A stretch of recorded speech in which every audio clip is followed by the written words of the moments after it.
ఒకప్పుడు సంపదల దేవుడైన కుబేరుడు తన అంతఃపురంలో అపూర్వమైన విందు ఏర్పాటు చేసి శివపార్వతులను ఆహ్వానించాడు.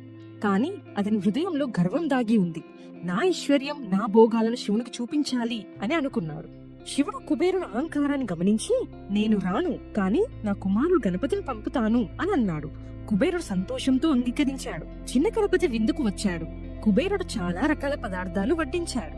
గణపతి తినడం ప్రారంభించాడు. మొదట ఫలహారాలు, తరువాత అన్నం, పాయసం, లడ్డూలు తింటూ పోయాడు. కుబేరుడు కొత్త వంటలు తెప్పించాడు. అవి కూడా గణపతి తిన్నాడు. చివరకు వంటగదిలోని ఆహారమంతా తినేశాడు. అయినా గణపతికి ఆకలి ఇంకా తీరలేదు. ఇంకా ఏమీ లేదా, లేకుంటే నిన్ను తినేస్తాను అని ఉగ్రరూపం ధరించి కుబేరునితో అన్నాడు.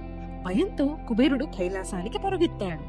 శివుడు కుబేరునికి ఒక చిటికెడు పొడి బియ్యమిచ్చి, దీని గణపతికి అందించు, భక్తితో ప్రణామం చెయ్యి అన్నాడు. కుబేరుడు అలా చేసేసరికి గణపతి ఆకలి తక్షణం శాంతించింది. అప్పుడు శివుడు బోధించాడు, కుబేరా, సంపద అహంకారానికి కారణం కాదు. నిజమైన ఐశ్వర్యం భక్తి, వినయంలోనే ఉంటుంది. గర్వించే ఐశ్వర్యం క్షణికం. భక్తితో కూడిన వినయమే శాశ్వత సంపద అని. మీకు ఈ కథ నచ్చిందా?